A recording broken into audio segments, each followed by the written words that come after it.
aujourd'hui, nous allons voir avec les mandalas comment dissoudre, comment enlever la négativité de tous ces poisons pour arriver à la lumière.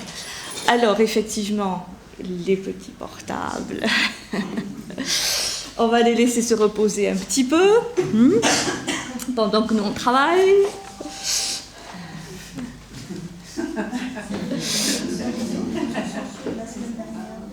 C'en sont d'autres. Alors,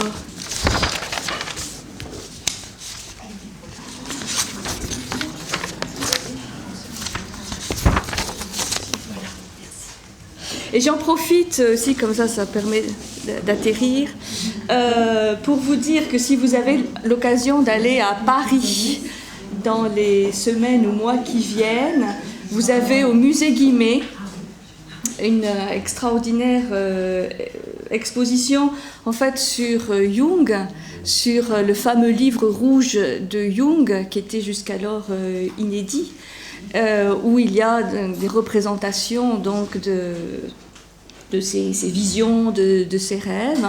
Vous savez que Jung a beaucoup travaillé sur les mandalas. C'est le cycle qui suit le Tibet, donc ça nous fait une bonne transition. Et à cette occasion, ils exposent leurs plus beaux, enfin un certain nombre de leurs plus beaux tankas et mandalas. Donc c'est au musée Guimet à Paris. Vous avez beaucoup de publications. Eh oui, c'est à Paris. Bon, 3 heures.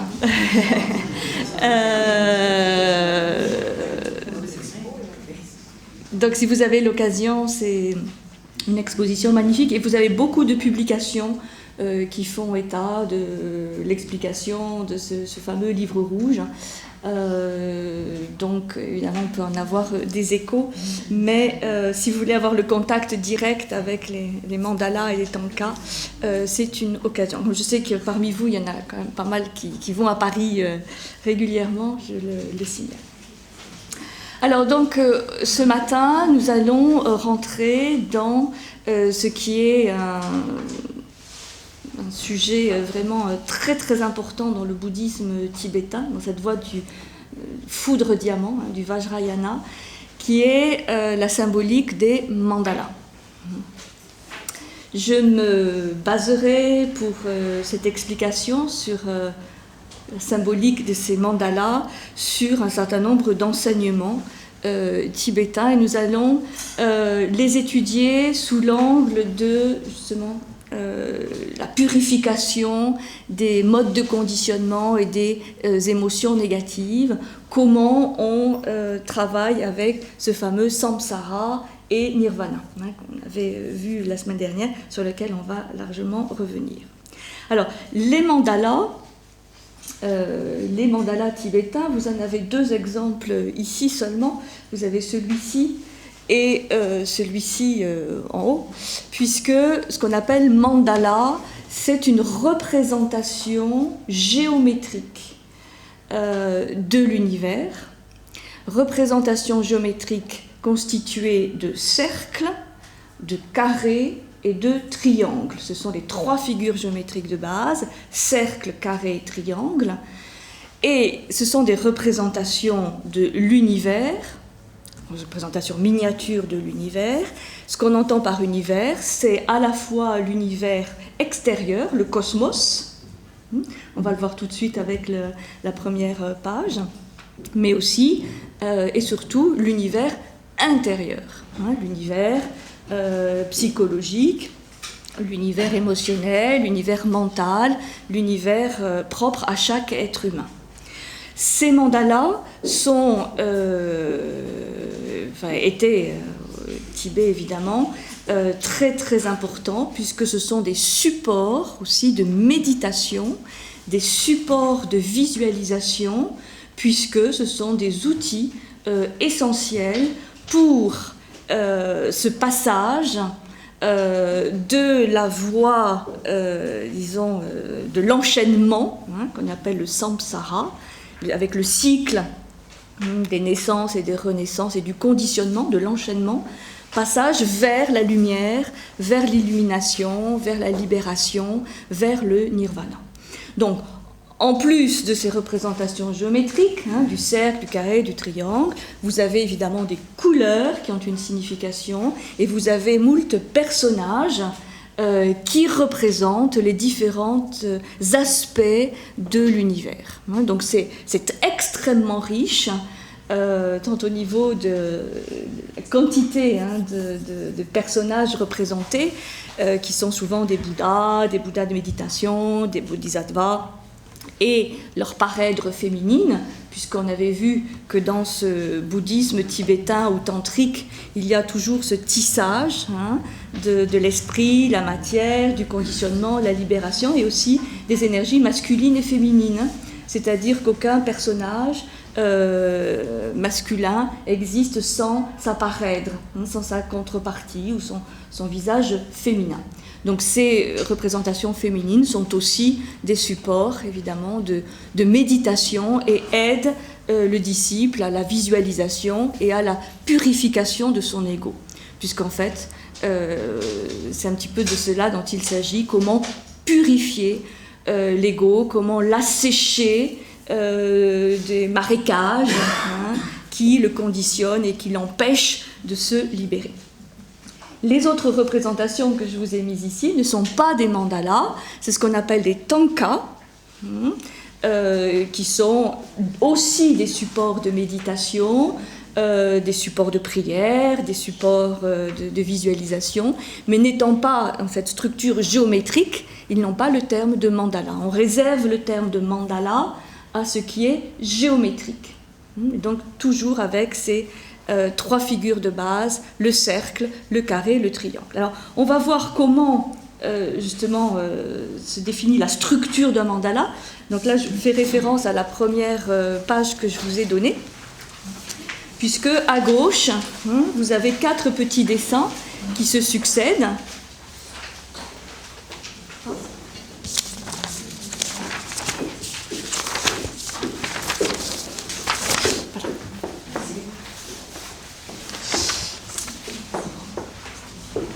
Vous avez comment se construit un mandala et qui fait référence en fait à un schéma qui est aussi un schéma cosmogonique, c'est-à-dire comment l'univers, comment le cosmos a vu le monde, a vu, disons, pas vu le monde, a vu sa naissance, la naissance du cosmos ou de l'univers. Donc une représentation cosmogonique, puisque univers extérieur, univers intérieur sont toujours en analogie, en résonance.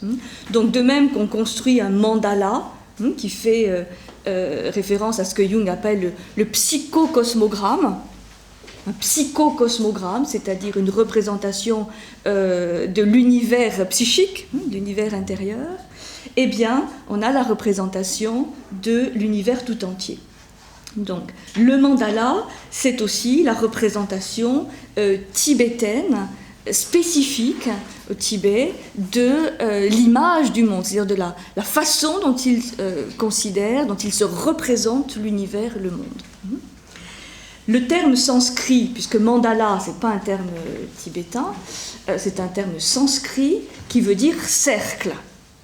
Et donc, qui fait référence à cette figure circulaire qui renferme toutes les autres figures géométriques. C'est donc un univers circonscrit par la figure circulaire.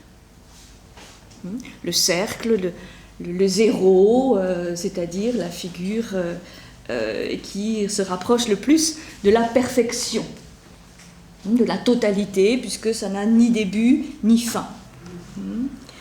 L'ensemble des figures géométriques qui vont se retrouver à l'intérieur du cercle, donc les carrés, les triangles, représentent différentes réalités, la multiplicité des réalités de l'univers.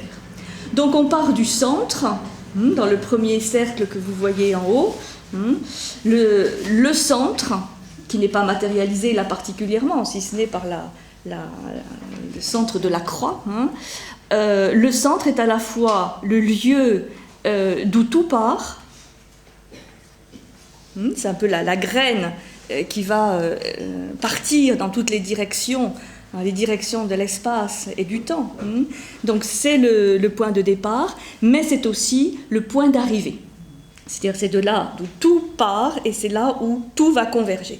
C'est pour ça que dans un mandala, ce qui est représenté au centre est particulièrement important, puisque c'est le point de départ, c'est le point d'arrivée de toute la pérégrination de notre vie, de nos vies.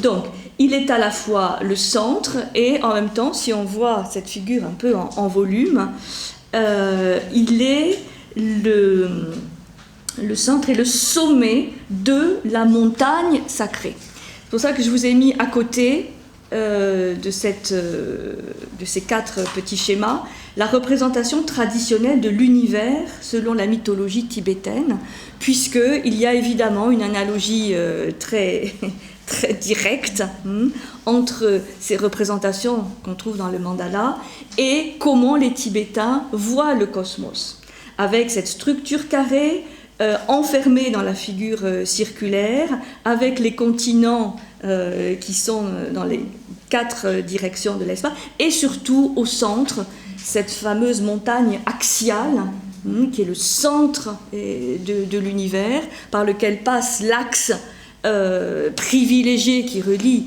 le ciel et la terre, qui est le mont Meru.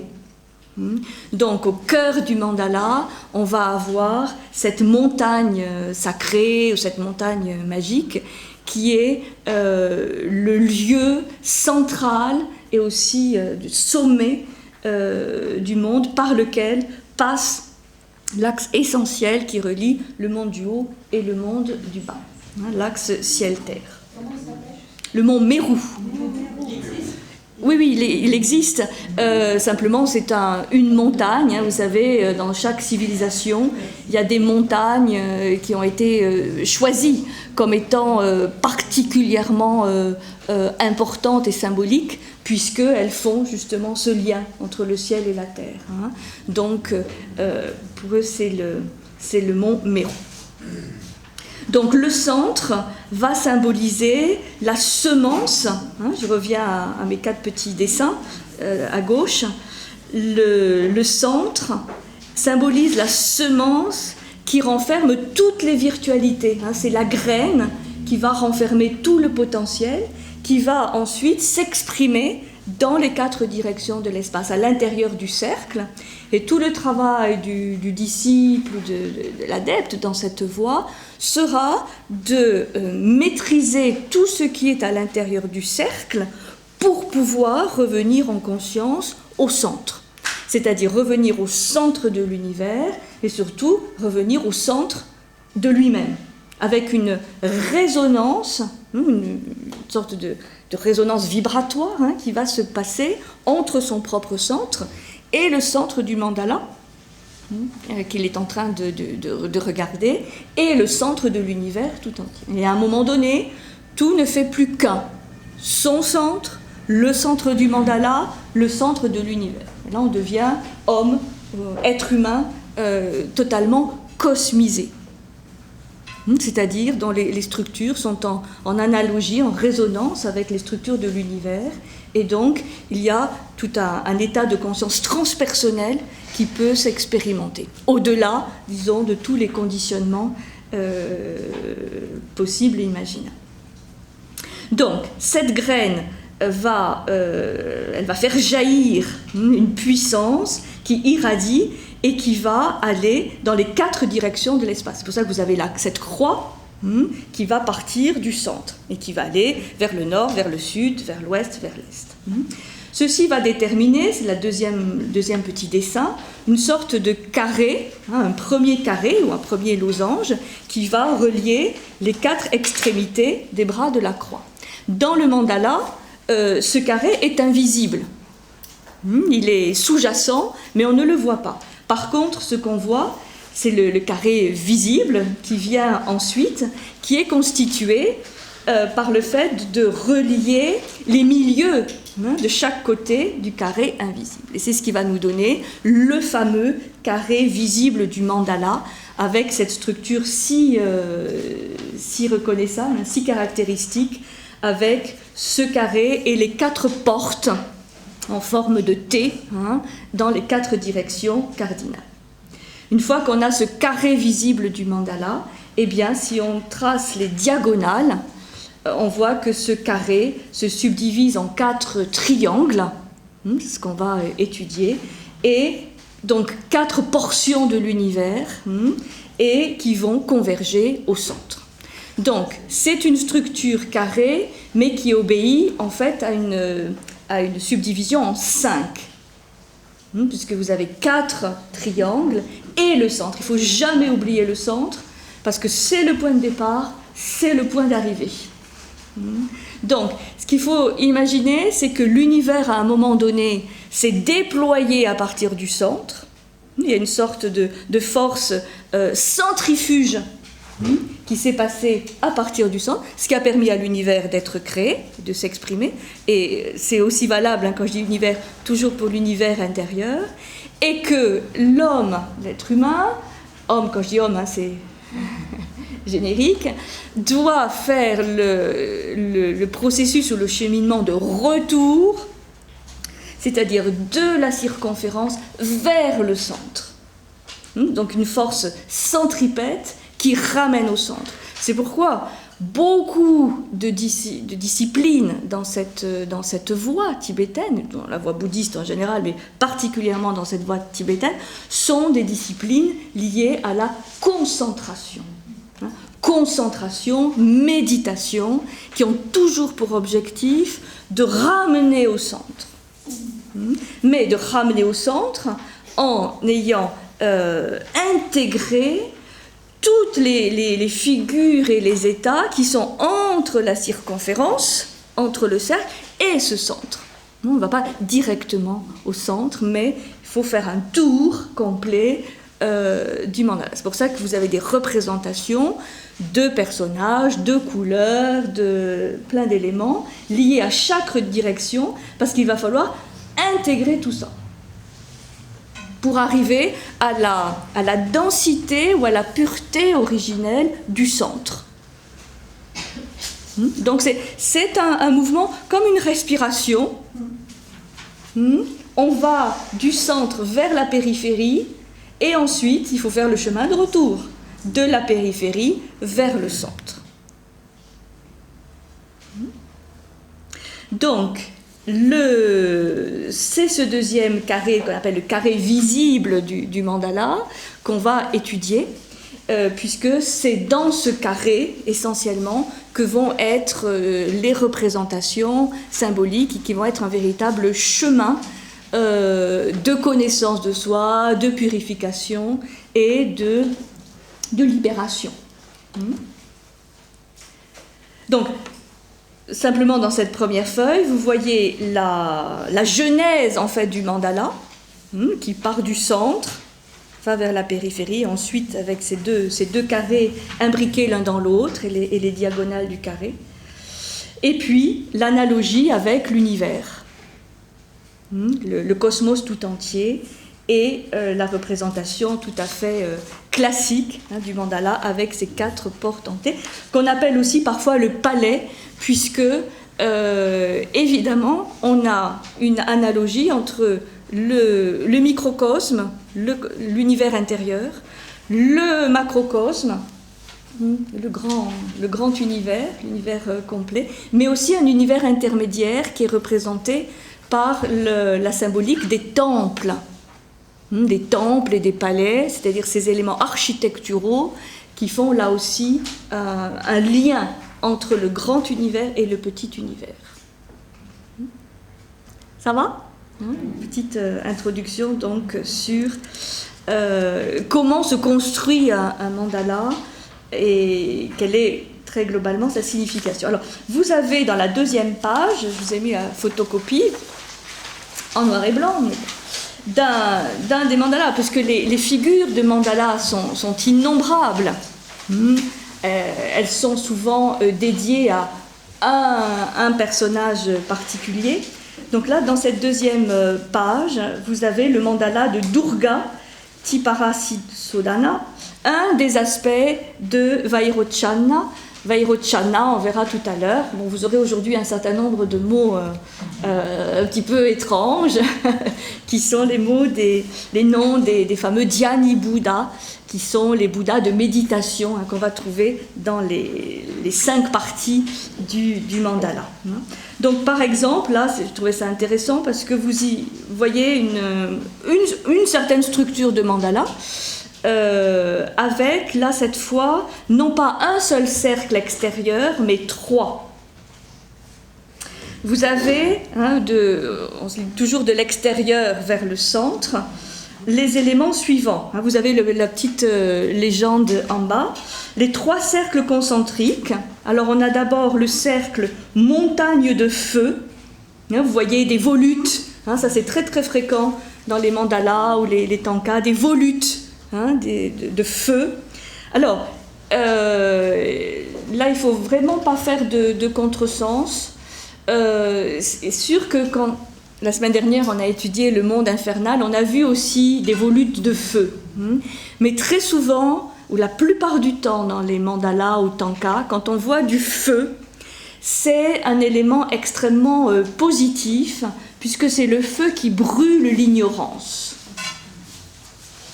Donc lorsqu'on voit des représentations, par exemple comme celle-ci, qui sont des représentations dites parfois de divinités farouches, avec, voyez, tous ces éléments de feu qui brûlent, il ne faut surtout pas penser qu'il s'agit du monde infernal.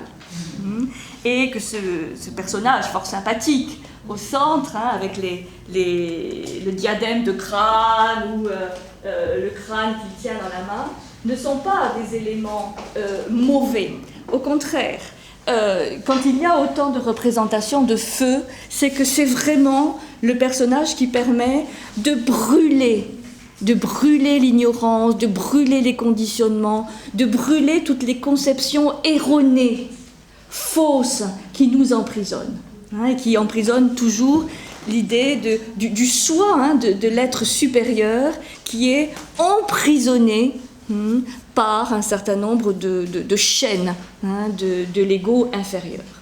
Donc, la montagne de feu, vous voyez, c'est important, c'est la première. Ça nous permet de comprendre qu'on rentre dans un cercle où il va falloir brûler l'ignorance, où il va falloir transmuter cette ignorance en sagesse. Donc, les volutes. Et vous avez très souvent, surtout dans les tankas, pas forcément dans les mandalas, ce type de représentation de personnages qui nous semblent terrifiants, mais qui en fait sont de grands supports vers la sagesse. Parce que si on ne brûle pas l'ignorance, elle va continuer à nous emprisonner.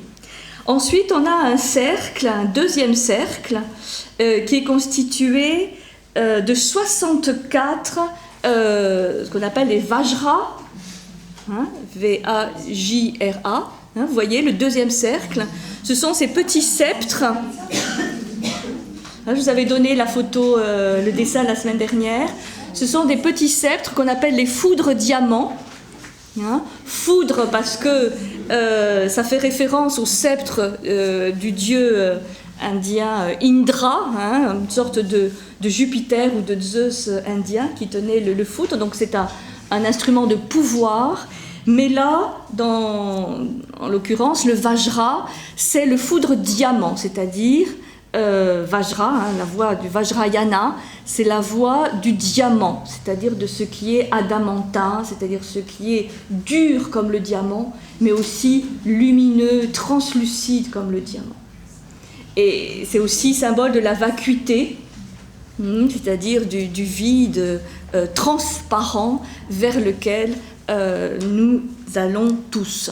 Donc, le bouddhisme tibétain, Vajrayana, la voix du Vajra, c'est un objet aussi rituel très important dans les cérémonies, soit sous la forme simple, soit sous la forme double, du double Vajra qui constitue comme une croix. Là, ce sont des simples Vajra qui indiquent là aussi un autre outil adamantin pour aller chasser et aller combattre les conceptions erronées.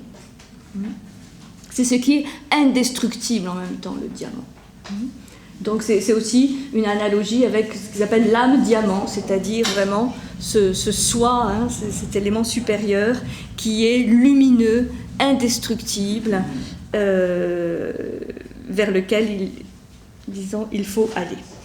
Donc 64 Vajra, et enfin le cercle composé de 64 lotus symbolisant la naissance spirituelle. Hein, vous avez cette représentation tout à fait schématique, hein, mais qui est extrêmement fréquente dans les représentations de la fleur de lotus. Ce sont souvent des supports, on est assis, hein, sur les Bouddhas ou les Bodhisattvas sont assis sur des fleurs de lotus. Le lotus, c'est ce qui représente l'éveil, hein, l'éveil spirituel, puisque c'est une fleur qui relie les 4 éléments, hein, la terre, l'eau, l'air, le feu, voire le 5e élément qu'on verra tout à l'heure.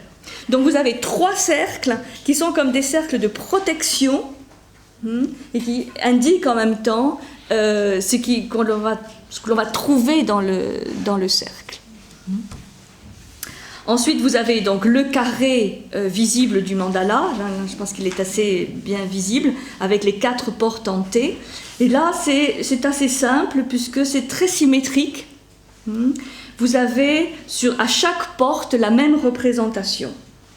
Les 4 portes en T du palais, surmontées de sortes d'arcs de triomphe, et au sommet de chaque arc, la roue de la loi. Alors, elle n'est pas très grande, la roue de la loi, elle est tout en haut,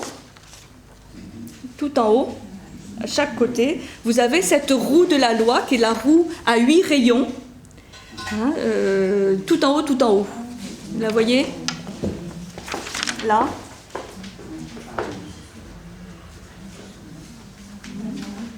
Donc c'est la fameuse roue de la loi bouddhiste avec les 8 rayons qui représentent le noble sentier octuple, c'est-à-dire les 8 moyens d'arriver au nirvana. Et vous avez de chaque côté, c'est petit, hein, mais je vous le montrerai peut-être mieux tout à l'heure, les gazelles, les 2 gazelles de part et d'autre de la roue de la loi, qui font référence au premier sermon du Bouddha, puisque le premier sermon du Bouddha, il l'a fait dans un parc, hein, le parc de Sarnath, près de Bénarès, où il y avait des gazelles. Et c'est là où, pour la première fois, il a enseigné ce qui est le cœur de l'enseignement du Bouddha, sur les 4 nobles vérités, sur l'existence de la souffrance, ou de l'impermanence plutôt, l'existence de l'impermanence, les causes de l'impermanence, l'existence du nirvana, et comment parvenir au nirvana, avec cette idée du noble sentier octuple, donc, qui est composé de 8 chemins, pour aller du monde du samsara au monde du nirvana, de la libération. Donc c'est un rappel, en fait, extrêmement classique de l'enseignement du Bouddha, et donc de ce qui fait le cœur de l'enseignement aussi du Vajrayana. Et sur les pétales de lotus, dans le carré central, donc là cette fois vraiment dans le carré central, sont figurés plusieurs aspects de la sagesse illuminatrice, avec au centre la divinité elle-même. Alors ça peut vous choquer de voir cette expression de divinité, hein, parce qu'on entend souvent dire que le bouddhisme est une religion sans Dieu, ce qui est un peu radical comme façon de le voir, puisque il y a ce concept de divinité, pas évidemment identique à celle que nous pouvons avoir dans les religions dites monothéistes, mais il y a ce concept de divin qui est représenté par un certain nombre de personnages. On va voir tout à l'heure dans le carré du mandala des dhyani Bouddha, des bodhisattvas aussi qui expriment plus que le commun des mortels cette divinité, cette expression de la divinité bouddhi, et qui est aussi en chaque être humain. Donc, il y a tout un ensemble dans le Vajrayana, on l'avait vu, tout un ensemble de personnages qui sont autant d'étapes sur le cheminement de l'humain vers la redécouverte ou la nouvelle expression de sa divinité intérieure. Donc ce concept de Dieu, de divin, il est dans le bouddhisme, et notamment il est très présent dans le bouddhisme tibétain. Voilà, donc ça c'est un exemple parmi tant d'autres de mandala, avec cette structure, vous voyez, extrêmement géométrique, extrêmement symétrique, et en même temps avec énormément de représentations. Vous avez des vases avec des fleurs, vous avez des éléments, vous avez des oiseaux, vous avez tout le monde végétal, le monde animal qui est représenté, puisque c'est une représentation totale de l'univers. Tout ce qui est contenu dans l'univers est contenu dans le mandala. Ça va jusqu'à maintenant? Alors, nous allons passer maintenant au carré lui-même du mandala. Donc, c'est la structure carrée visible du mandala qui est le plus importante au niveau symbolique. Et je vous ai donc préparé 2 feuilles. L'une s'appelle le monde illusoire du samsara, l'autre s'appelle les voies de l'illumination. Alors, j'ai occulté un certain nombre de choses, vous voyez, surtout dans le monde illusoire du samsara, pour qu'on puisse le compléter au fur et à mesure, pour que ce soit un peu plus pédagogique. Et nous avons donc 2 représentations. Tu vois pas ? Alors,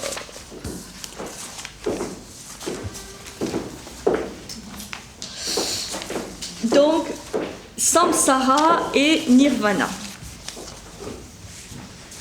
Alors, je vous rappelle, qu'est-ce que ça veut dire, samsara, nirvana. Samsara, donc l'origine étymologique, en sanskrit, c'est l'errance perpétuelle. L'errance. C'est nous, oui.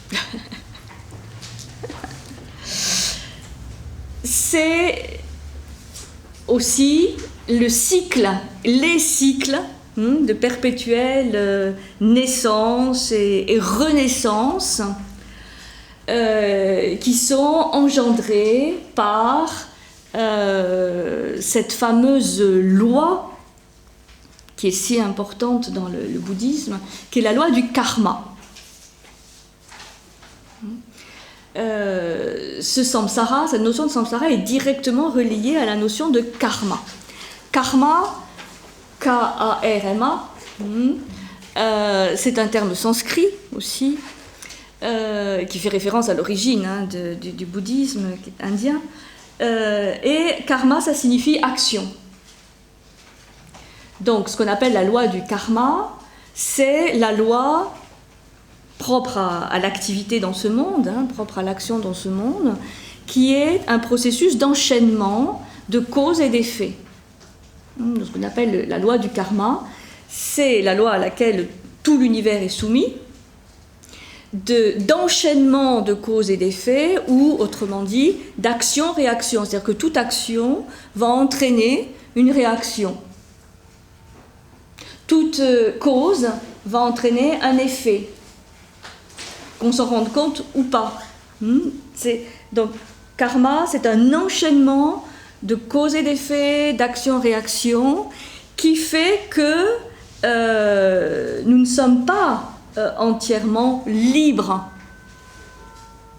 Puisque, même si nous avons conscience d'un certain nombre de conséquences de nos actions, nous ne sommes pas conscients de toutes ces conséquences, et donc nous sommes prisonniers, nous sommes un petit peu enchaînés par ce processus karmique.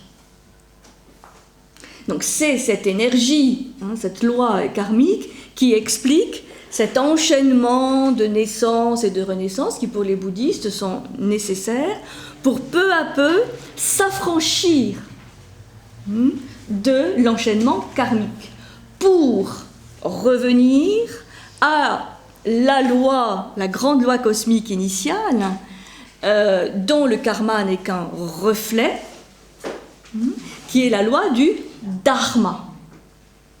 D-H-A-R-M-A. Je n'ai pas de tableau ce matin, mais donner priorité au mandala. Donc Dharma, D-H-A-R-M-A, qui est la loi originelle qui soutient tout l'univers. Et surtout, qui contient à la fois l'origine et la fin de toute chose.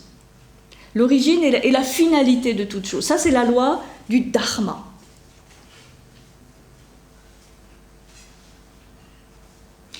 Et cette loi du Dharma, qui est la loi cosmique générale, qui aussi meut tout ce qui existe, elle nous est pas directement accessible, elle nous est accessible de manière indirecte par le reflet de ce Dharma dans le monde, qui est ce qu'on appelle la loi du karma, d'action-réaction.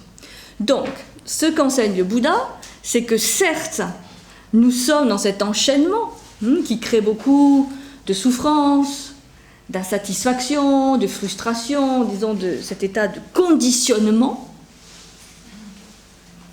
lié à l'impermanence aussi des choses, en fait que tout se transforme et que notre ego préfère des choses stables et fixes. Bref, nous sommes dans cette loi du karma, mais il y a une possibilité pour chaque être humain de se libérer peu à peu de cet enchaînement karmique et de rejoindre la loi originelle du Dharma. D'où l'enseignement du Bouddha qui explique comment parvenir peu à peu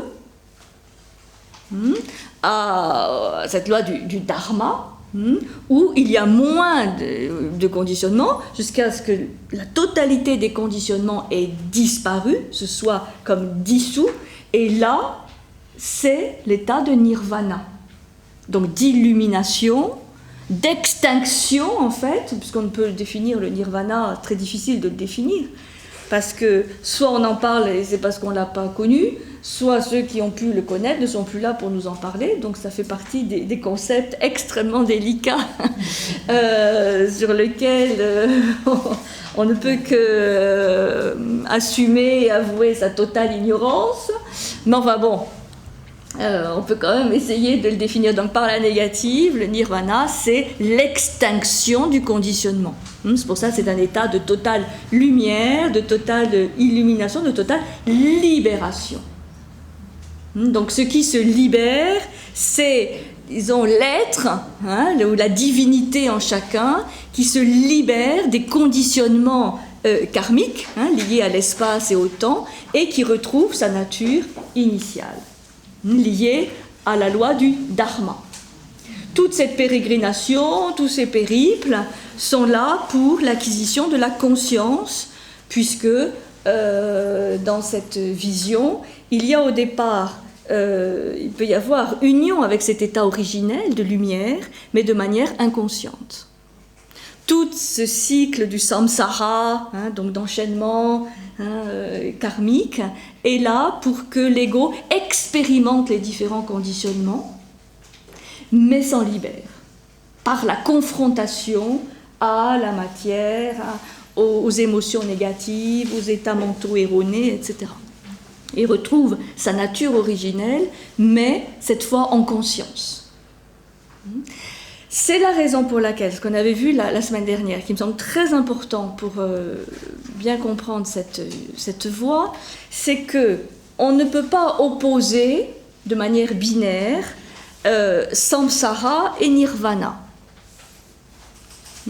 Puisque le nirvana, c'est-à-dire le potentiel de libération, est à chaque instant dans le samsara, ce qui valorise aussi notre état de samsara, notre état ici-bas. Il ne s'agit pas d'un état négatif, mauvais, obscur, même s'il est un peu enchaînant. Et le samsara est dans le nirvana. C'est ce que je vous avais donné comme un des principaux principes, préceptes du bouddhisme tibétain. Voit le nirvana en toute chose. C'est-à-dire, voit ce potentiel de lumière et de libération dans toute chose.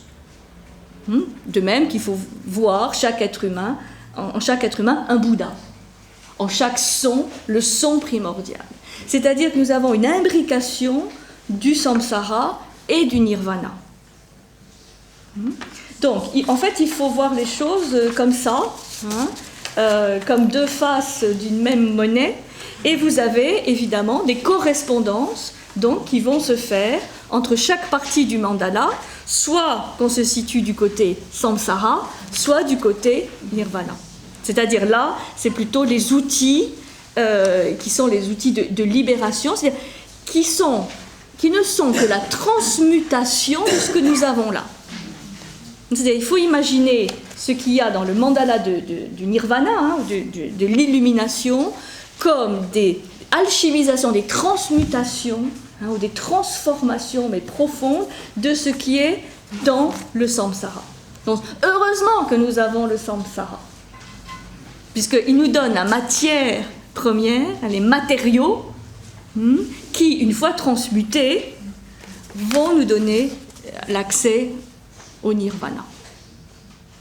Donc, pas d'opposition, pas de jugement moral sur le samsara. Tout ce qu'on va voir là dans le monde du samsara est un point de départ, un tremplin, un matériau à transformer, y compris dans les émotions négatives qu'on va voir, qu'on a déjà vu la semaine dernière, qu'on va reprendre. Il y a une énergie, il y a une vision des choses qui est le point de départ de la transmutation. Donc si on n'assume pas ces émotions négatives, par exemple, est évident qu'on ne pourra jamais les transmuter.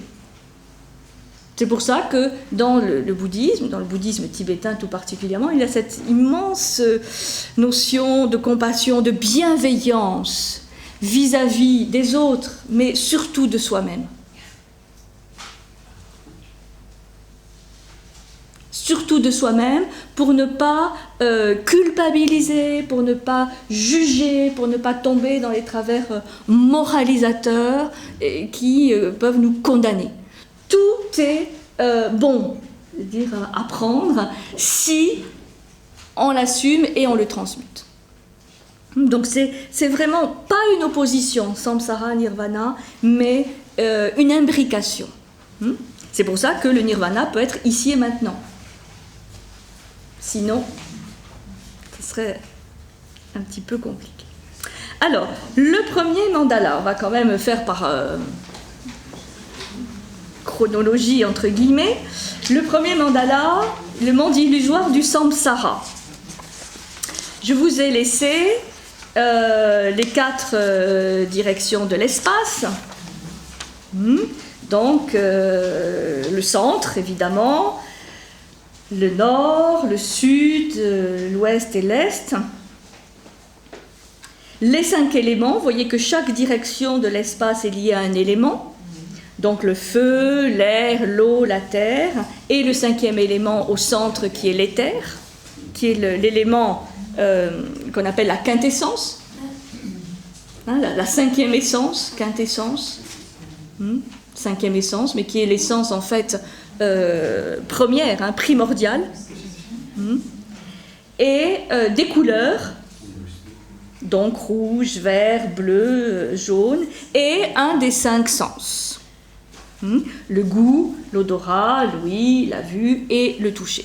Donc, vous avez des correspondances. Alors ça se retrouve dans beaucoup de civilisations, même si d'une civilisation à l'autre, les correspondances ne sont pas forcément les mêmes. Ce ne sont pas forcément les mêmes couleurs, les mêmes sens, les mêmes éléments qui sont associés aux mêmes directions de l'espace. Par contre, ce qui est commun, c'est cette correspondance.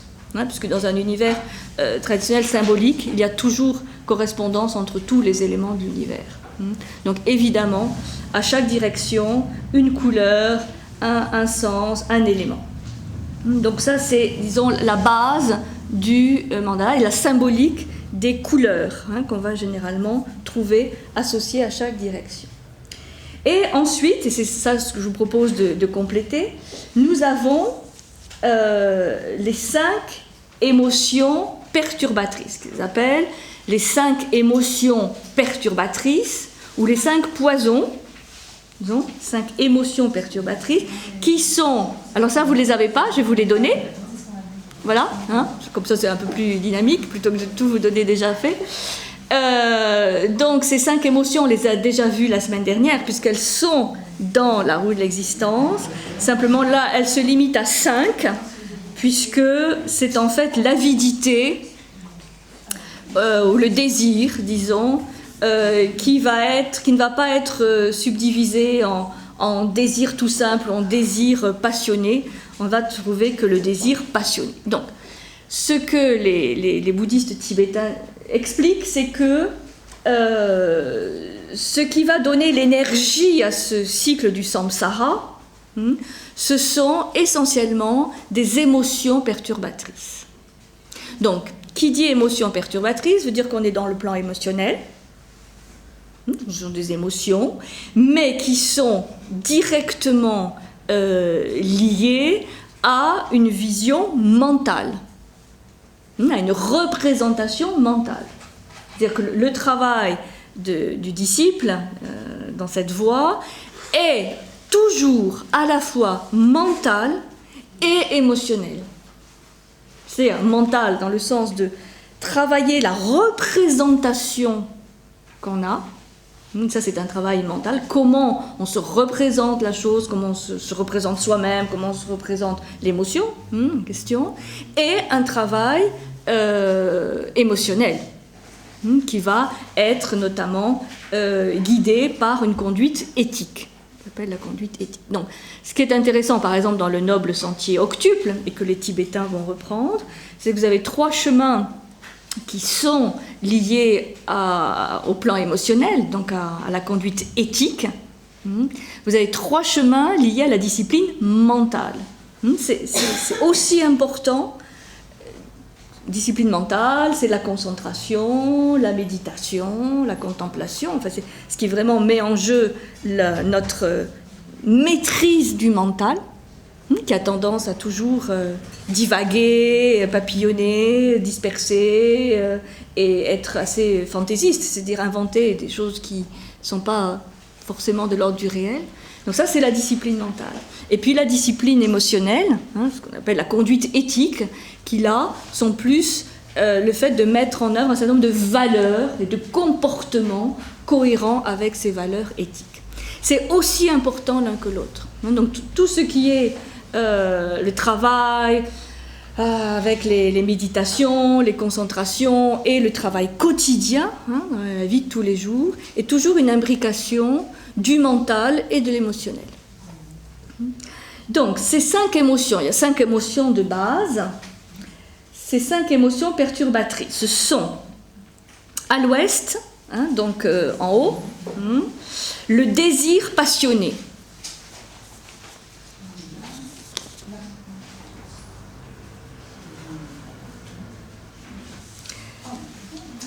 Le désir passionné, c'est aussi l'avidité. Donc, j'ai laissé en blanc, comme ça vous pouvez compléter dans ce qui est vide. Le désir passionné, l'avidité, l'attachement. Vous voyez, c'est assez général.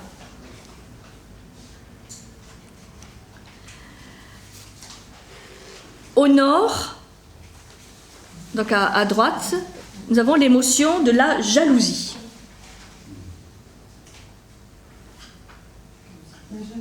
La jalousie. À l'est, la colère. Alors, on peut être soumis à toutes, En même temps, oui. Voilà. Au sud, nous avons l'orgueil. Au sud, l'orgueil.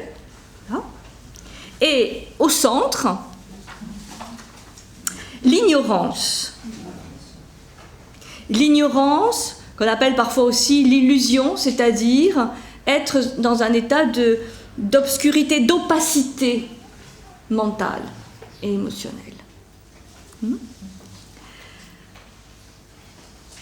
Alors, voilà les 5 émotions perturbatrices. Donc, par rapport à ça, nous allons avoir 2 grandes voies pour travailler ou, selon une expression consacrée, chevaucher nos émotions.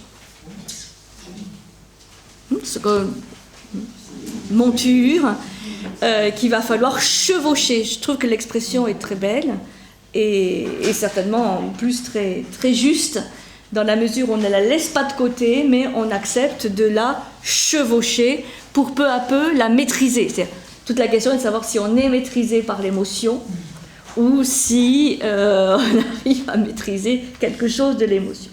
Donc les deux grandes voies, très schématiquement, c'est la première, le développement d'une conduite éthique.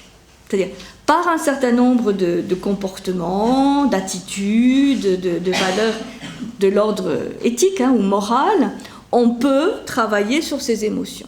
C'est la première voie qu'on va voir. La deuxième voie, qui est plus spécifique au bouddhisme tibétain, et qui en fait toute la richesse, c'est pas simplement d'appliquer un comportement sur l'émotion négative, mais de transformer vraiment de l'intérieur la négativité, ou le côté conditionnant de l'émotion, pour dégager la sagesse, c'est-à-dire pour dégager la lumière qui est en elle. C'est ce que je vous expliquais tout à l'heure dans cette imbrication samsara-nirvana. C'est-à-dire ne pas voir la négativité comme simplement quelque chose qui emprisonne, mais de voir cette émotion négative, perturbatrice, comme le terreau, comme le matériau qui contient aussi la lumière. C'est-à-dire de dissoudre peu à peu le côté conditionnant ou le carcan de l'émotion pour en dégager le côté libérateur. Et c'est en cela que l'émotion et la sagesse qu'elle contient sont une seule et même chose. Et c'est là où on peut vraiment parler de voie alchimique de transmutation des émotions.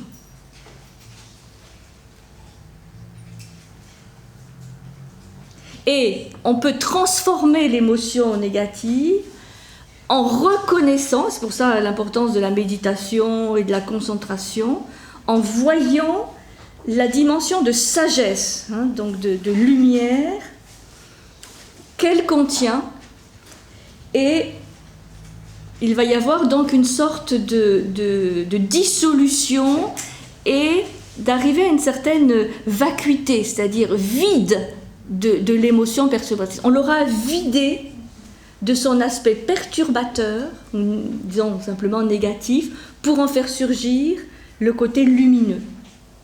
C'est pour ça qu'il y a aussi cette très belle image dans le Vajrayana, dans la voie du diamant, de dire que le soi ou l'âme est comparable à un diamant et que en lui-même, ce diamant, il est parfait, que le travail consiste à enlever couche après couche la boue qui l'entoure. Donc c'est un travail de purification, de transmutation, et par rapport à cette certitude que le diamant est là, cette certitude que la sagesse est là et qu'elle est accessible. Et que ce qui nous empêche d'y accéder, c'est ces émotions, mais aussi la représentation mentale qu'on en a, qui peut nous la faire sembler inaccessible. Et si on se la représente inaccessible, elle sera de fait inaccessible. Si on se la représente accessible et présente, on va pouvoir la rendre accessible et présente. Le mental a un pouvoir immense. Immense. C'est pour ça qu'il faut peu à peu maîtriser le mental. Et si le mental est maîtrisé, les émotions vont se purifier. Et l'orgueil va devenir humilité. L'égoïsme, l'altruisme, c'est la même, ce que je disais rapidement la semaine dernière, c'est la même énergie qu'on peut mettre soit dans une vision limitante et conditionnante, soit dans un cadre libérateur. C'est la même chose. Ça, c'est assez encourageant. Dire qu'on a vraiment de quoi travailler, quoi. Alors, tac. Est-ce qu'on attaque Est-ce qu'on attaque? Ou est-ce qu'on fait la pause? On va faire la pause. Sur les émotions perturbatrices, on va avoir deux choses. Comment l'action éthique peut déjà nous aider à travailler sur ces émotions. Et ensuite, on verra plus qu'est-ce qui est conseillé par rapport aux méditations et aux visualisations pour dissoudre les émotions. On va voir les deux aspects. Alors, par rapport au désir de l'Ouest, le désir passionné, l'avidité, l'attachement. Ce qui est expliqué, c'est que, là je m'en tiens vraiment à des textes tibétains, pour être le plus près possible de leur vision. Et pour ne pas faire trop de projections occidentales sur ce sujet. Alors, le désir attachement, c'est l'émotion fondamentale, car par son fait, on est prisonnier de l'ego et de toutes ses projections. Donc c'est vrai que cette notion de désir, d'attachement, revient extrêmement souvent. Donc, si on observe son comportement, en apprenant à ne pas s'identifier à lui, donc le fait d'observer son comportement, sans s'identifier, c'est-à-dire en essayant de prendre un peu de distance, de recul par rapport à lui, on peut sortir de la dualité sujet-objet et changer sa relation au monde et aux autres. Donc là, c'est développer une action vertueuse de l'esprit. C'est surtout une action vertueuse mentale pour s'observer, voir son comportement, le modifier et développer ainsi ce qu'ils appellent l'action vertueuse mentale du contentement. C'est-à-dire passer du désir et de l'attachement à cette vision, ce ressenti du contentement.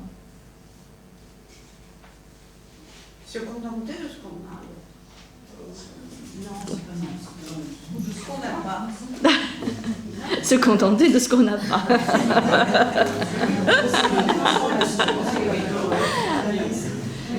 C'est-à-dire, c'est toujours l'idée de transformer quelque chose qui emprisonne, limite, frustre, qui nous étouffe, vers une vision qui va ouvrir, qui va libérer, et cette même énergie du désir, la transmuter en énergie de contentement. Mais c'est toujours pareil, d'un contentement profond, sincère, et pas d'essayer de se persuader que c'est bien. Là, c'est vraiment un travail, plus en profondeur. Bon, l'abandon de la colère. L'abandon de la colère. On avait la colère de l'autre côté. Se fait par la pratique de la patience ou de la tolérance. Vous voyez, c'est ça qu'ils entendent par conduite éthique. Développer une attitude, un comportement concret de patience, de tolérance, qui peut donc contrecarrer la colère ou lui faire perdre son intensité. Confronté à un ennemi, il faut abandonner toute intention négative envers lui. Ne pas le voir comme un ennemi, mais le chérir comme tous les êtres. D'avoir un Bouddha dans chaque être, et surtout vis-à-vis de ceux qui peuvent nous sembler être ennemis. Ceci vous donne, par exemple, la justification aussi éthique, métaphysique, par exemple, du Dalai Lama, ou de tous ceux qui étaient partisans d'une attitude de non-violence par rapport à aux atrocités commises vis-à-vis du peuple tibétain. Se rappeler que tous les êtres ont un jour été nos pères ou nos mères. Alors ça, c'est une vision qui est développée du fait que par ces cycles d'incarnation, de réincarnation successives, tous les êtres ont pu être un jour nos pères et nos mères, et que ceci doit nous amener à une plus grande compassion, une plus grande tolérance, puisqu'on ne pourrait pas se permettre vis-à-vis de son père ou de sa mère une attitude colérique ou agressive.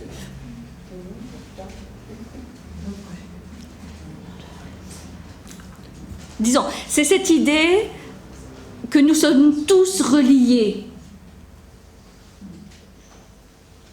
que personne, aucun être humain, mais aucun élément d'un autre règne n'est isolé. Donc il y a vraiment des interactions permanentes, et donc tout ce qui est fait vis-à-vis de quelqu'un, enfin, d'individu qui pourrait sembler isolé, a en fait des répercussions sur tout, par ricochet. L'ignorance, propre à notre centre. L'ignorance provient d'une méconnaissance de sa nature profonde. Méconnaissance de sa nature profonde, méconnaissance de la nature profonde du réel. Donc, ils vont entraîner plein de vues erronées et des souffrances, puisque les choses, les situations ne vont pas se réaliser comme on voudrait ou comme on penserait qu'elles vont se réaliser. D'où frustration, des illusions, puisque l'ignorance est aussi le monde de l'illusion, de voir les choses à travers un filtre. Dans ce cas-là, le remède qui est proposé, c'est l'étude, c'est l'investigation. Étudier, comprendre un peu plus le monde tel qu'il est, aller un peu plus en profondeur. Étudier. Vous voyez, là, c'est un comportement actif, d'étude, pour peu à peu abandonner les vues erronées et comprendre l'enseignement plus de l'intérieur. Donc évidemment, c'est une investigation intellectuelle, une étude théorique, mais aussi une application de cet enseignement pour le comprendre toujours plus de l'intérieur. Abandonner la jalousie, c'est se défaire du désir de domination. Oui, c'est la quatrième, la jalousie. C'est se défaire du désir de domination et de toute tendance à se comparer ou à se juger par rapport aux autres. Donc, c'est le désir de pouvoir sur les autres, vouloir se juger, juger les autres, se comparer. Dans ce cas-là, on peut progresser en travaillant sur les actions vertueuses de la parole, déjà, la parole, en s'abstenant de juger, en s'abstenant de calomnier. Ça, c'est le noble, dans le noble sentier octuple, on a la parole juste. Ne jamais prononcer de paroles qui puissent nuire à autrui. Donc là, ce n'est pas simplement les paroles nuisibles de calomnie, mais le fait de juger, de critiquer, de se comparer. Et pour créer autour de soi harmonie et réconciliation, c'est-à-dire maîtrise de la parole. Bon, ça c'est plutôt simple.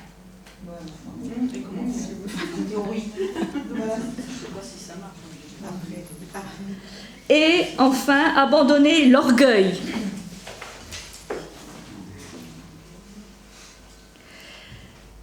C'est bien sûr abandonner le fait de se situer au-dessus des autres, mais aussi abandonner la soif de reconnaissance, d'attendre toujours un retour des actions que l'on mène. Donc là, abandonner l'orgueil, c'est le fait d'agir humblement. Bon, ça c'est plus moral, mais surtout de moins en moins d'attente de ces actions. Et toujours trouver quand même un moteur à l'action, même si le moteur n'est pas le retour ou la reconnaissance ou l'image que cette action va nous donner.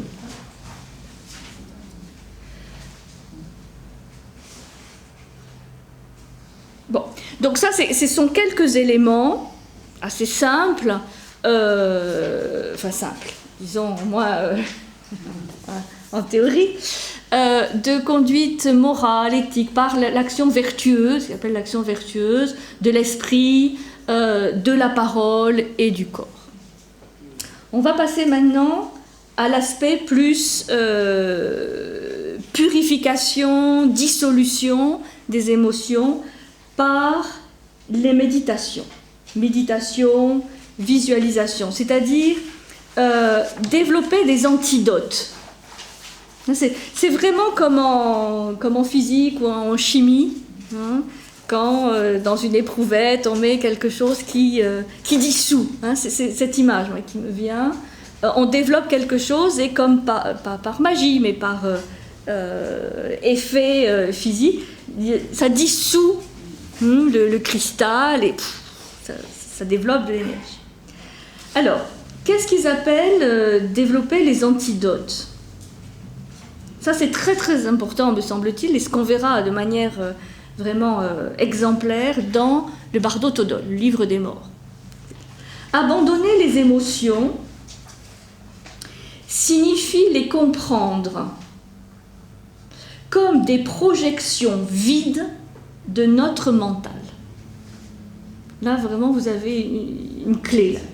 Abandonner, ou les émotions, ou les transmuter, c'est les comprendre, c'est-à-dire les voir, c'est les représenter comme des projections vides de notre mental, comme une fantaisie de notre mental, et donc qui ne mérite pas de s'y attacher. Donc là, vous voyez, c'est une autre voie qui n'est pas simplement, je dirais, mettre en œuvre un comportement ou une vertu éthique, mais aller à la racine de la représentation qu'on a des choses, et donc de ces émotions négatives, de ces émotions perturbatrices. Si on les considère comme des projections vides, tout à fait relatives, erronées de notre mental, elles perdent de leur importance et de leur rôle. On les vide pour arriver à en faire des coquilles vides. C'est ça l'idée de parvenir peu à peu à la vacuité, où il y a une sorte de neutralité. C'est pour ça que par exemple dans les méditations, on dit bon, il y a plein de pensées qui arrivent. Bon, on ne s'attache pas à ces pensées, on les laisse passer comme un nuage. Le ciel bleu, il y a des nuages, ils passent. On ne va pas s'attacher à un nuage, on ne va pas s'accrocher à un nuage. En toute neutralité, on les regarde, on laisse passer. Et c'est pareil pour les autres aussi, d'émotions ? Oui. Là, c'est le principe général. C'est le principe général. On va voir quelle méditation est conseillée par rapport à telle émotion. C'est de ne pas attacher d'importance et donc de réalité à ce que l'on observe.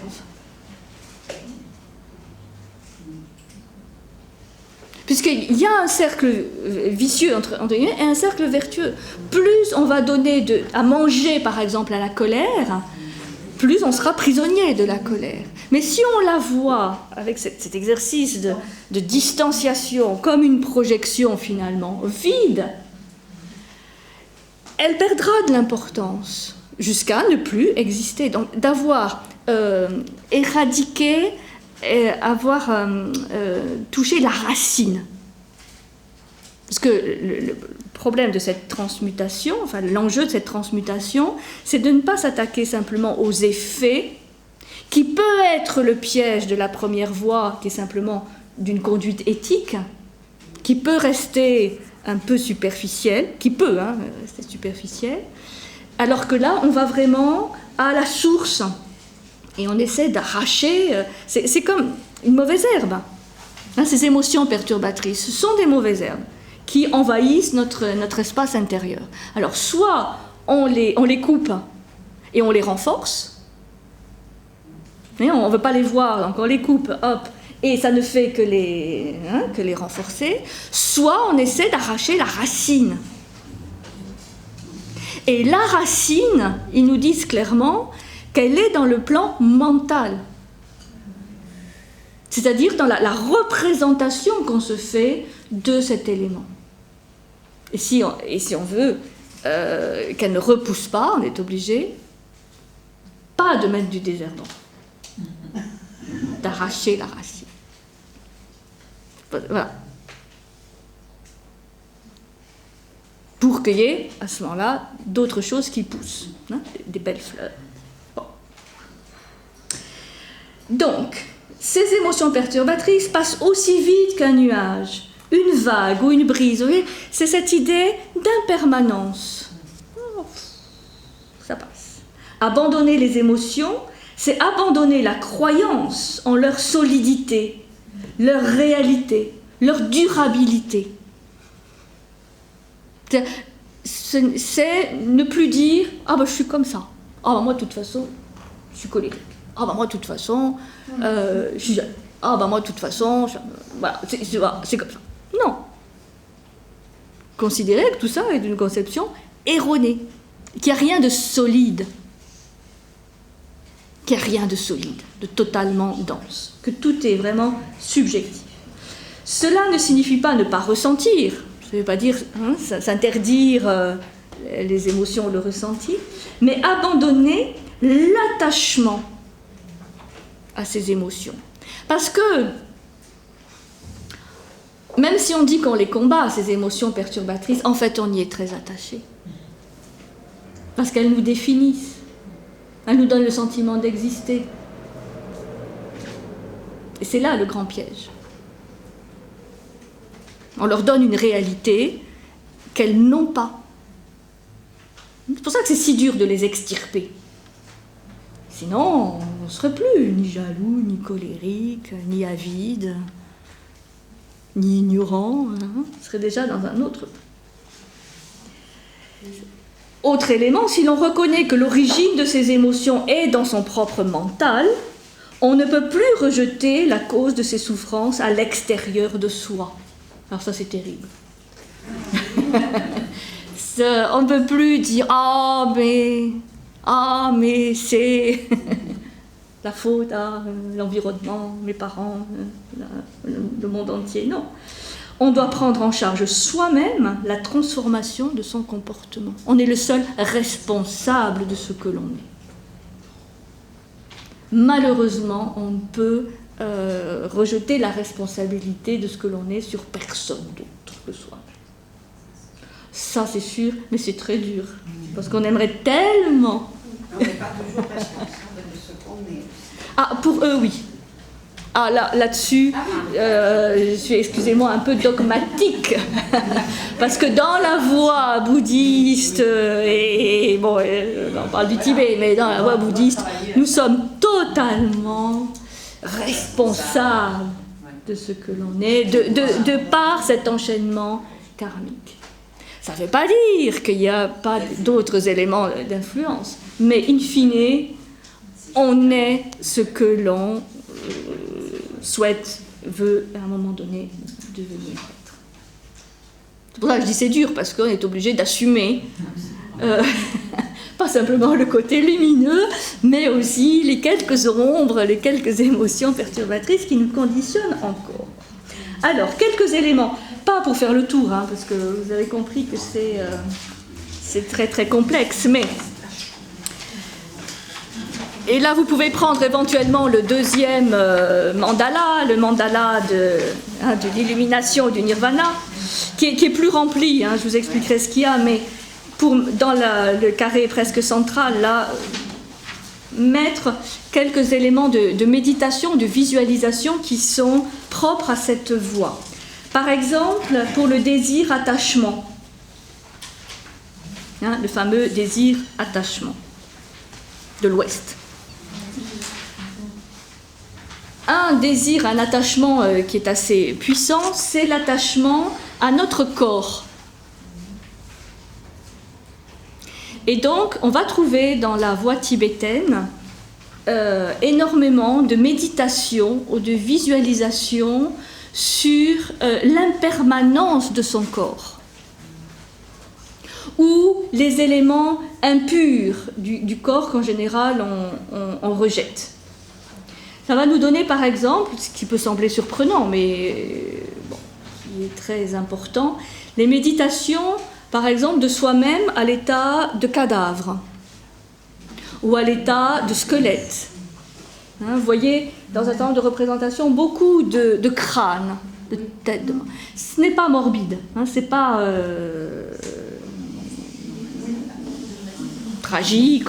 C'est l'idée de pouvoir voir en face, parce que c'est aussi l'intérêt de toutes ces représentations, c'est de pouvoir voir en face ce qui en général est caché à l'intérieur.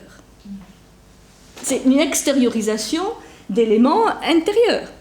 C'est pour ça que ne pas être effrayé, par exemple, par une figure farouche, mais ne pas être non plus fasciné par une belle divinité bodhisattvik, ça fait partie du fait d'assumer tous les aspects qui sont en nous, sans terreur, mais sans fascination non plus, en restant neutre.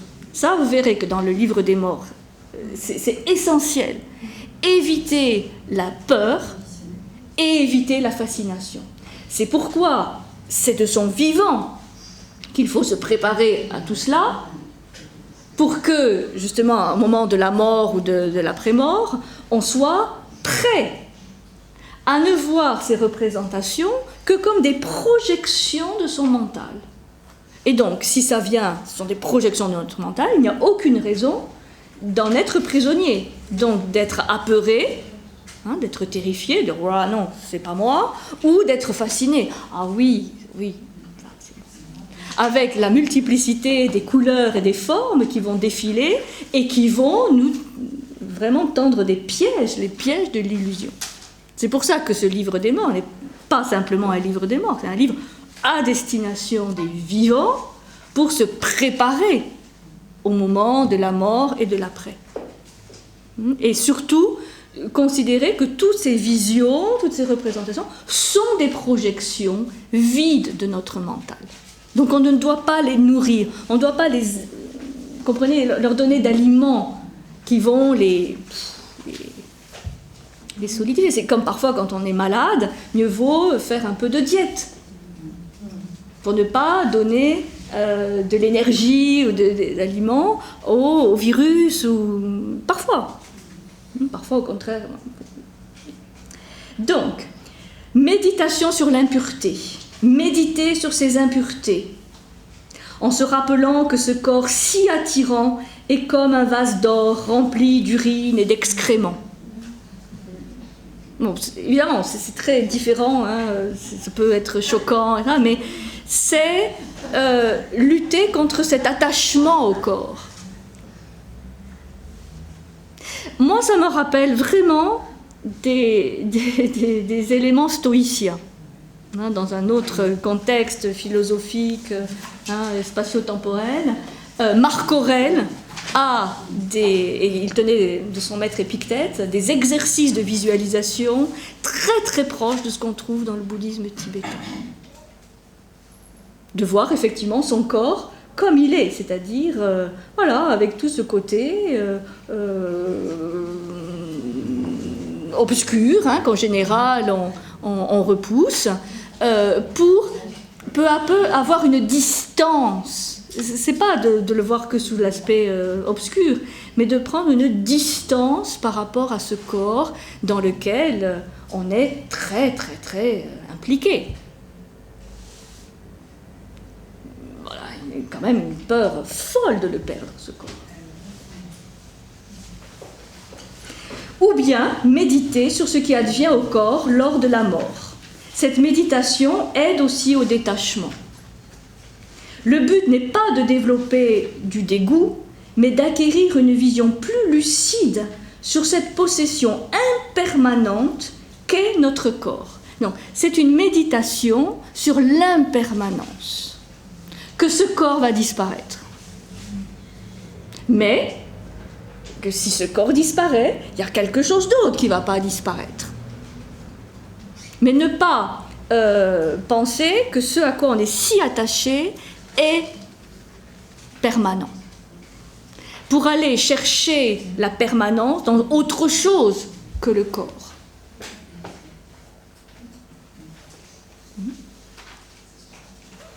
Donc il s'agit de réflexion sur l'impermanence, particulièrement de ce corps. Pourquoi ils insistent tant sur le corps? Eh bien parce que c'est un support d'attachement terrible. On observe avec la même objectivité tout ce qui provoque l'attachement et on apprend à regarder la nature profonde. C'est-à-dire, si on se détache de ce corps, on peut voir ce qui peut être réellement permanent en soi et ce qui est impermanent. Parce que c'est vrai qu'on peut se demander pourquoi quelque chose de si évident, qui est la perte du corps, pose tant de problèmes, nous fait si peur. Parce que c'est peut-être la seule certitude qu'on peut tous partager. Pourquoi une telle réticence, une telle résistance au fait de le perdre? Alors, on va passer à quelque chose de plus léger. Le remède contre la colère.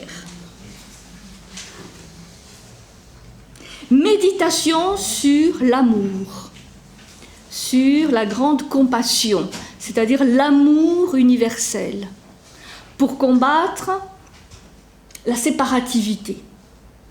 Ce que les Tibétains appellent la grande hérésie, la séparativité, c'est-à-dire le fait de se croire séparé des autres. Donc l'amour, qui est là aussi, évidemment, c'est une valeur éthique, morale, l'amour, s'aimer, aimer les autres, etc. Mais là, qui est le résultat d'une méditation mentale profonde sur pourquoi nous sommes tous reliés. La cause, la source de cet amour, qui n'est pas simplement une émotion supérieure, mais quelque chose qui se justifie d'un point de vue métaphysique. Je suis tellement reliée à l'autre que je ne peux que l'aimer.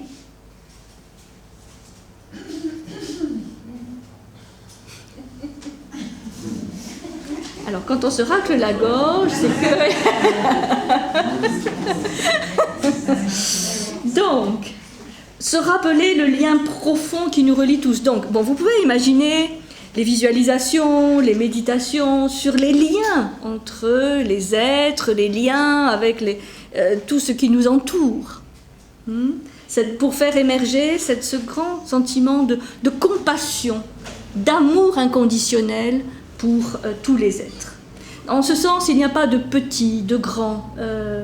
Et pourtant, en Inde, avec toutes ces castes, c'est contradictoire avec toutes ces castes qui en Inde, les castes, ça n'a plus rien à voir. Oui, mais enfin, il y a pas mal de bouddhistes. Non, il n'y en a pas. Non, c'est des hindouistes, oui. Alors là, ça nous amènerait à autre chose. Le système des castes tel qu'il s'est développé en Inde est une aberration, mais quasi, enfin totale, par rapport à l'enseignement initial, d'abord du Bouddha, mais aussi dans l'hindouisme. C'est une décadence, c'est une dégénérescence, c'est une aberration. Hein. De même, une certaine vision, je parlais tout à l'heure de la loi du karma, de considérer que le karma est fatalisme et soumission, tout ça, c'est totalement contraire. Malheureusement, là, on est dans des cas d'inversion, on peut dire, quasiment radicale, enfin totale, de l'enseignement initial. Bon, tout système est soumis à une cadence, mais là, particulièrement. Mais bon, je ne peux pas trop développer, parce que sinon, on ne finirait pas avec nos 5 émotions. Donc, méditation sur l'amour. Donc oui, j'insiste, il n'y a pas de différence à faire dans l'autre. Tous les êtres humains méritent notre amour, tous les animaux, tous les végétaux, tous les minéraux. Voilà, c'est ça l'idée d'amour universel que mettent en évidence, de manière exemplaire, les bodhisattvas. Où le dernier des bodhisattvas atteindra le nirvana lorsque le dernier des humains aura lui-même expérimenté la libération. Donc, si ce n'est pas de l'amour inconditionnel, ça, pour l'humanité, qu'est-ce que c'est? Et le plus petit, vraiment... là, il y a vraiment une égalité totale.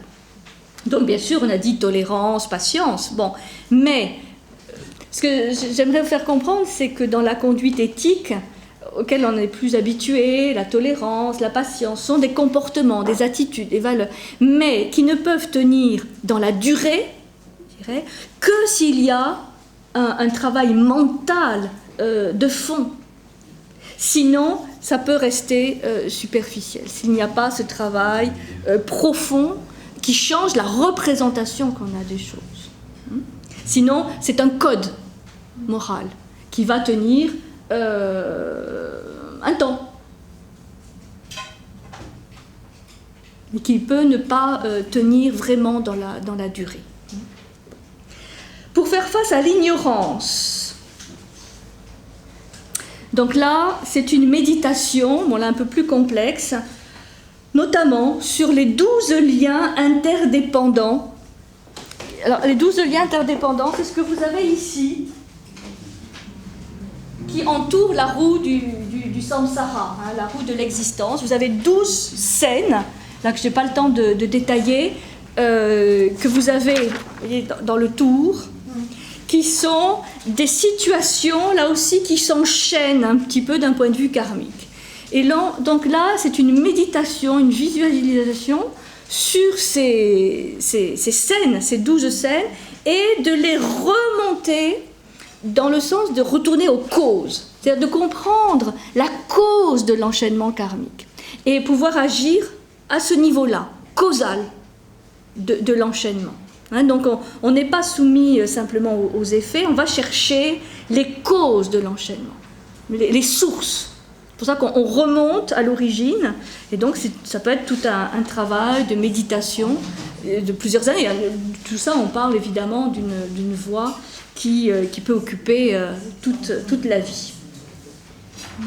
Donc, remonter aux causes pour mettre fin à l'ignorance. Rechercher les causes de l'illusion et de l'ignorance.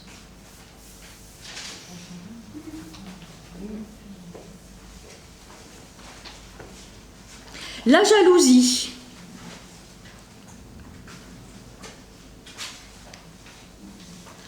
Là, on va parler de méditation, de visualisation qui nous amène à nous réjouir du bonheur d'autrui.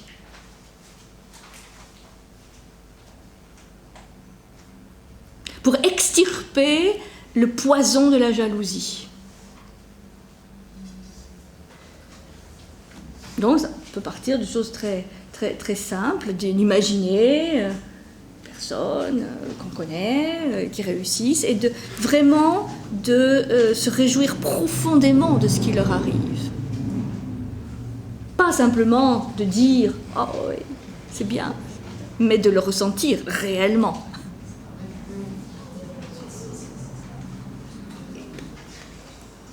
De se réjouir des circonstances favorables qui échoient aux autres.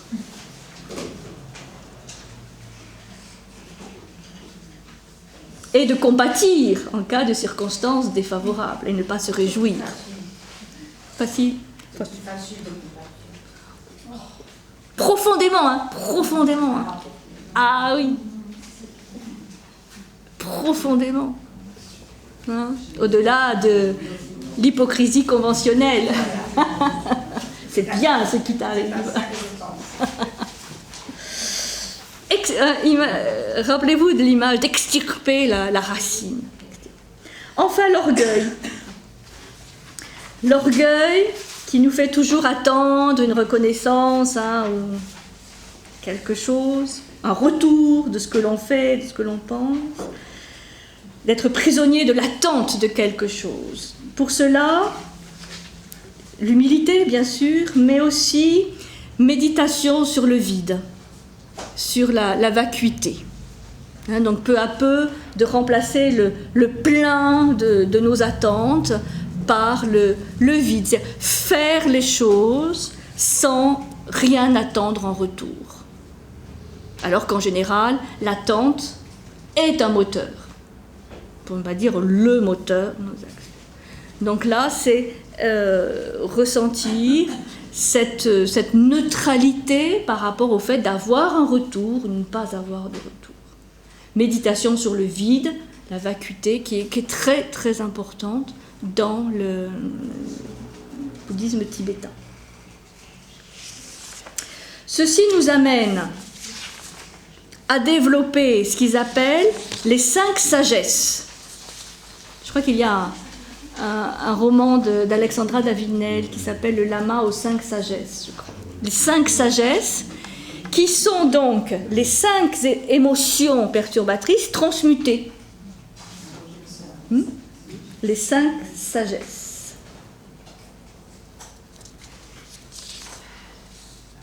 Donc là, par exemple, à l'ouest, une fois qu'on a médité sur l'impureté, sur l'impermanence, on atteint la sagesse du discernement. Donc, ces 5 sagesses vont être associées, donc là, hein, vous avez le mandala du nirvana, la libération, l'illumination, vont être associées à ce qu'on appelle des dhyani Bouddha. Donc les noms que vous avez tout en haut, vous voyez, Dhyani Bouddha Amitabha, par exemple, Dhyani Bouddha Amoghasiddhi, Akshobhya, Ratnasambhava ou Vairochana, ce sont les 5 Bouddhas de méditation qui sont donc ces formes de lumière pure, qui sont des supports de méditation et qui correspondent chacun à une transmutation de l'émotion perturbatrice, transmutée en sagesse. Donc chacun est porteur d'une sagesse. Donc on a les 4 sagesses des 4 points cardinaux et on a la sagesse du centre, hein, qui est liée à ce Dhyani Bouddha Vairochana ou Vairocana, qui est le Bouddha de l'origine, le Bouddha primordial, vous voulez. Ceci, c'est simplement une petite parenthèse, quand on dit Bouddha primordial, Dhyani Bouddha, ça fait référence au fait que le Bouddha historique, Siddhartha Gautama Bouddha, qui a vécu en Inde, 6e siècle avant Jésus-Christ, en fait est un réactualisateur, un personnage qui a remis, qui a réactualisé un enseignement en fait beaucoup plus ancien, qui est un enseignement bouddhique, qui peut avoir plusieurs millénaires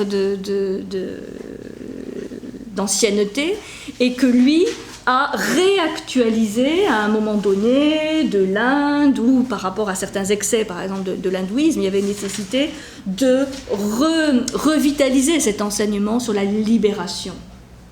Mais que ce n'est pas un enseignement qui lui appartient en propre, qui est beaucoup plus ancien. C'est pour ça que parfois, vous avez Bouddha, ou l'enseignement bouddhique, bouddhiste, écrit avec 2 D ou avec 1 D, ça peut avoir cette signification de quelque chose bouddhique qui est beaucoup plus ancien que la réactualisation historique qu'en a fait Siddhartha Gautama.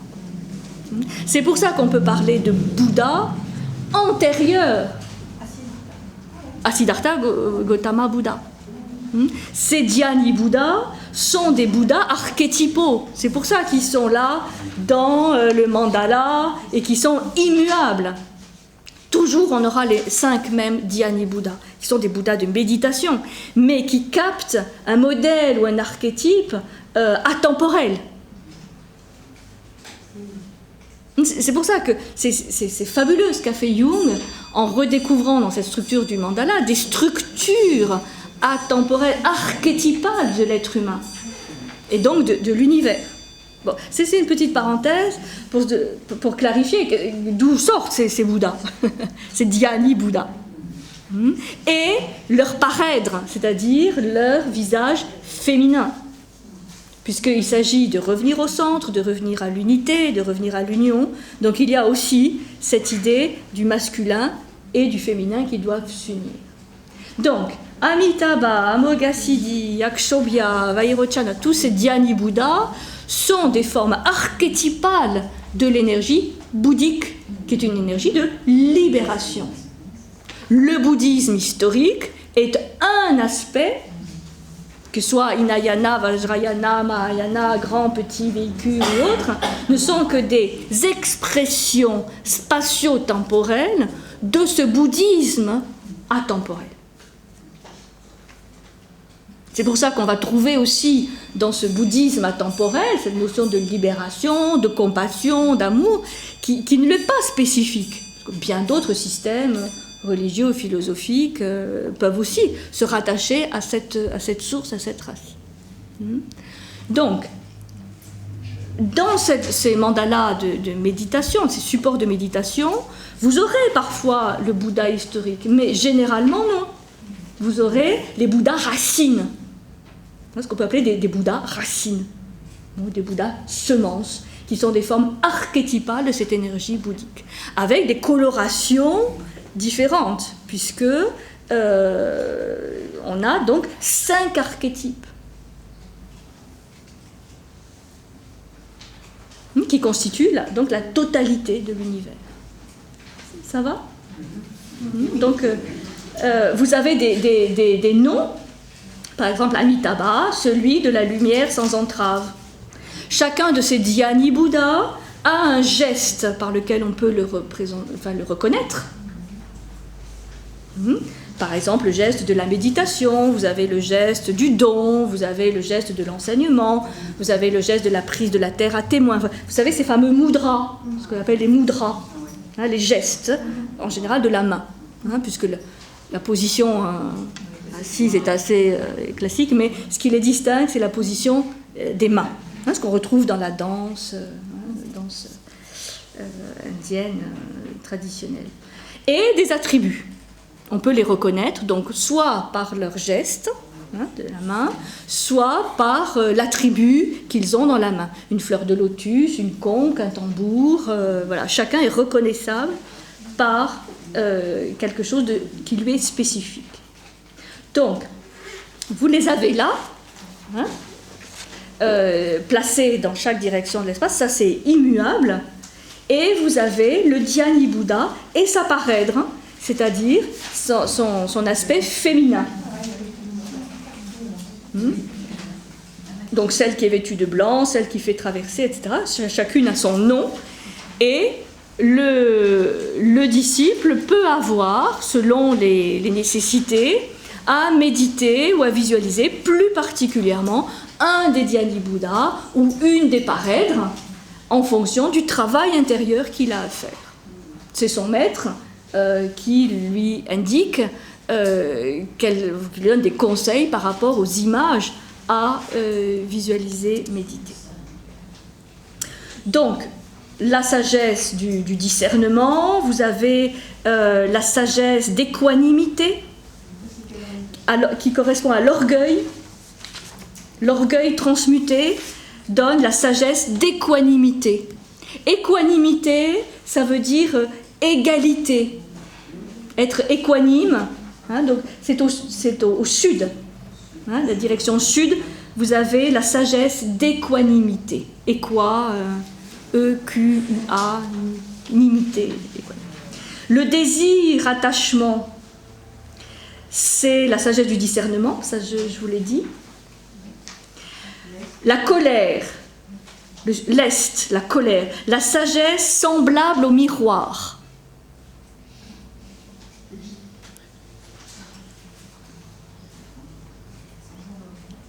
Ça veut dire quoi? Ce sont des noms. Vous savez, la sagesse, semblable, au miroir, ça fait référence à une visualisation, des ensembles de visualisations ou d'objectifs à atteindre. La sagesse semblable au miroir, c'est la sagesse qui est capable de refléter la lumière primordiale. La sagesse du discernement, c'est la sagesse qui permet de voir les choses telles qu'elles sont. Hein? La sagesse d'équanimité, c'est la sagesse qui permet d'être neutre en toutes circonstances. Mais le miroir, c'est toujours l'idée de ce qui reflète, qui peut refléter la lumière primordiale. La jalousie, au nord, se transmute en sagesse toute accomplissante. La sagesse, donc, qui accomplit toute activité. Omnipuissante, omniprésente. Ça vous donne aussi cette explication à de nombreux personnages qui peuvent apparaître curieux, où il y a 1000 bras, 100 bras, vous avez des représentations soit masculines, soit féminines. C'est cette idée de la sagesse qui accomplit tout. Au musée d'Imé, justement, il y a une très belle représentation. C'est la sagesse omnipuissante qui peut agir dans toutes les directions. Et enfin, l'ignorance, l'obscurcissement mental, disons, se transforme en sagesse de la sphère de réalité, ou la sagesse de l'ultime réalité. C'est-à-dire que là, on voit que c'est le centre où on revient à vraiment l'essence des choses. On revient au réel tel qu'il est vraiment dans sa quintessence.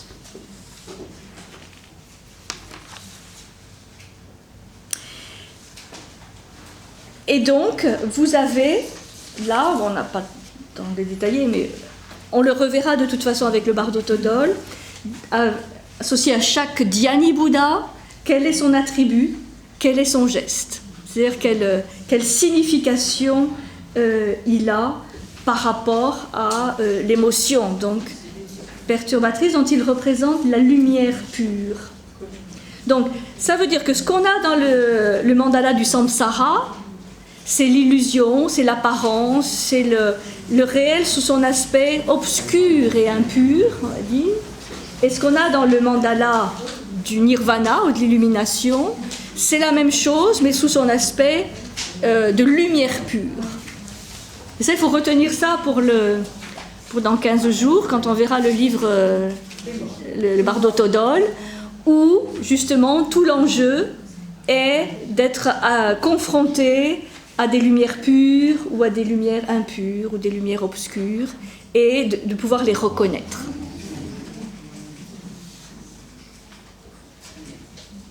Donc l'intérêt d'étudier tout ça pour connaître les principes pour un bouddhiste tibétain, c'est bien sûr de se perfectionner de son vivant et d'essayer peut-être d'atteindre la libération dans cette vie, mais c'est aussi avant tout de se préparer.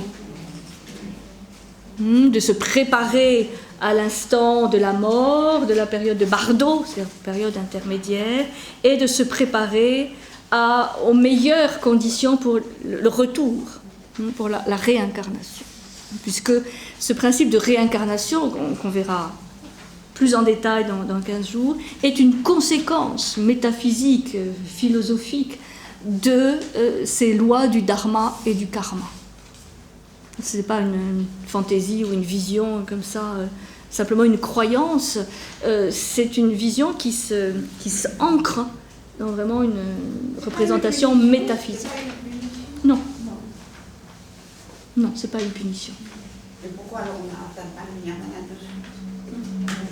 Pourquoi faire Dans le Vajrayana, je vous avais expliqué la semaine dernière que c'est une voie qui se veut fulgurante, c'est-à-dire qui préconise le fait que chacun peut atteindre la libération dans cette vie. C'est une voie rapide. hein, de dissolution, vraiment d'éléments tellement inconditionnels qu'il peut y avoir une accélération. Hein. C'est le principe de la transmutation, de l'alchimie, c'est un processus d'accélération. Mais bon, il faut aussi être réaliste. Ils se rendent bien compte que c'est peut-être pas évident d'atteindre cette libération annulée. Donc, il y a des enchaînements, il y a des conditionnements, il y a des éléments karmiques qui font qu'il va falloir revenir. C'est pour ça que moi je le vois un peu comme une punition.